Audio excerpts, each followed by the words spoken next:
Hi, and welcome to this class under the Business Communications and Entrepreneurial Skills. And we hope that this series of written communication is helping you out. Why is written communication important? Number one, anytime you're communicating via written forms, you are already sending sort of like a messenger to speak about you. Remember the underlying statement that we have always had, that it starts before it starts. Before you even present yourself, they have something about you. They have something about you. And that's why it is also important to also check your online presence. And today we'll be touching on one of it. And so anytime you're writing, you cannot afford not to check on what you're sending out. Remember, written communications form a big part of how we communicate. An email, for example, when you're applying for a job, a letter, a cover letter, your CV and the likes. And so today I'm very happy because we'll be starting this conversation on CV writing, LinkedIn, and cover letters. Now, the last one we have spoken at length about it in the previous class, and so I will delve deeper into just CV writing and LinkedIn profiles in a very short, brief moment. Number one, when it comes to matters CV writing, what does it mean, first of all? And I want to present to you and tell you that your CV is the marketing document that you'll always use to market yourself. And so any document that is marketing you cannot be taken for granted. And so a marketing document that is really going to communicate to anyone that is receiving it about yourself, you have to really ensure that it is well done and done well. Now, it talks a lot about your skills, your qualifications, your experience, and also speaking too much to the potential employers. So you can use your CV to make that speculative applications for vacancies. And I always challenge my class that, listen, once in a while, always Google, even in your classes, whenever you're, just in between your study time, Google opportunities in the software, a field, and you will see some of them, immense of them. And we like doing this in the live classes. And you see that there are already opportunities out there. It doesn't mean that you shouldn't try even up to now. You can sometimes throw in and check in, what are they looking at? What are the qualifications? What am I expected to have? Even as you're learning, it's always good to sometimes dive in and see what is there. So this document is very crucial for you. And I can tell you this, that a personal CV outlines your skills and your professional experience. Excuse me. It should help you demonstrate to a potential employer that you meet the requirements for the position you're applying for. Now, when writing and reviewing your CV, you put yourself in the shoes of that employer. Put yourself in those shoes of that employer and think about, what impression will this CV make about me to my employer? All right, you must always think like that. Now, what does the recruiter want to know anytime they see your CV? And I want to just give you quick lines on what I believe is what they're looking at. Now, number one, which is very key, is that, who are you? Who is this person that I'm talking to? How can I contact you if I want to? And that means your contacts must be there. Number two is personal details. Who are you? What else can we know about yourself? And some of the things that you can outline. And we'll be seeing maybe a sample here and there. Now, number three, personal profile and summary, like an abstract. You must as well explain yourself, that who am I? I am a self-driven, software developer, creative, all those kind of things. And you must create your own abstract. Maybe you could be asking, how do I create an abstract?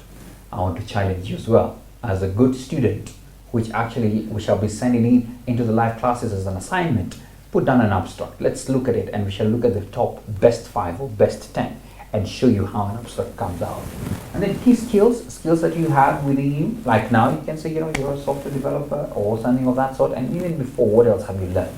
Then we also want to see your work experience over the years. What have you been doing? It speaks volumes about that, and also adds that you've as well worked in a different environment. Why is this important? In other classes, we shall be talking about teamwork, which is a very important soft skill to have, because anywhere you shall go, you shall be working with a team. And so any time you speak about some other work experience you've had, guess what? You have added advantages. Oh, this person knows how to work in an environment where there are teams, and that's an advantage to you. Now, education and qualification, it is important to say these are the certifications I have, the education that I've gone through, and it is important to have them. And finally as well, trainings and membership that you may have had. Now, let's dive into this other next conversation. How different is your personal CV from the LinkedIn's? All right. Now let's look at the details. The LinkedIn as well has your personal details. It has a summary about yourself. It has experiences and skills. It has connections, which is what misses on a CV, because now people can see, oh, they have quite a number of connections and people who have endorsed him. That's why a lot of people nowadays are also asking, send us your LinkedIn profile. And then of course there are LinkedIn groups that sometimes you may have joined. Now what is key to note here when it comes to matters LinkedIn? Number one, you must at all points, if you're in this class, have a LinkedIn profile. And I want to pose in this video and ask you, do you have one? Because if you don't have one, you want to start one. I'm checking you. Yeah, you have to start one. Why? That is your online CV. Because sometimes in the kind of field that you're in as a software developer, you don't need to be doing this work in your locality. Sometimes you could be contracted by countries overseas in different continents. And they can be able to just access that by just looking at your LinkedIn and say, this person knows what they're doing. So you don't want to take chances on that, right? Okay. Number two, the beauty about a LinkedIn profile as well is that you can constantly update some of the things that are happening and you're doing. And so it is sort of like a very easy way to constantly update your experiences. Remember we talked about some of the details that are engaged in that. So you want to ensure that you're always having that. I dwell so much on that LinkedIn profile because of the importance it plays when it comes to those matters. So start one and do all that. Now, one more thing that I have to say. Your LinkedIn profiles, the image that you put, remember we talked about presentation? What sort of an image is there? Is it you looking all funny, or is it like a cartoon caricature that you put there? You want to ensure that you have a proper image that is put there for yourself, all right? I just want to end that conversation on that about the importance of LinkedIn profiles because we have already covered the cover letters, all right? I want to leave you with an expert review video on how they check on some of your CVs anytime we do that. Because there are very many ways in which you can create a CV, by the way. Even online, there are very many platforms in which they allow you to just fill in information and they create and format a very nice CV for you, which is okay, it is good. However, there are certain things that you cannot go amiss on. So check out this video as we end this conversation on how to create a proper CV and LinkedIn profile. Here's a big one. They misspelled education. So it's education. When I look at a resume and I'm evaluating it, there are a number of things I look for right away that I just want to cross off the list.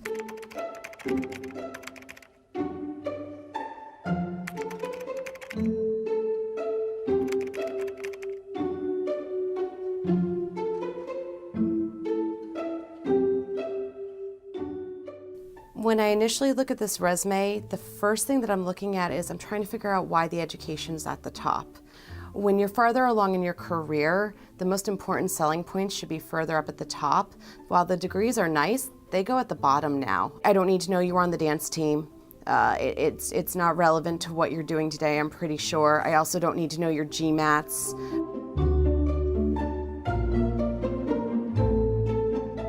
These dots are subjective. Who's grading you? What's the scale here? What is this supposed to tell me? I know a little bit about this and a lot about that. I would much rather have proficient and expert and have the names of these. So I just found out that underneath this lovely piece of tape is actually a photo of the person.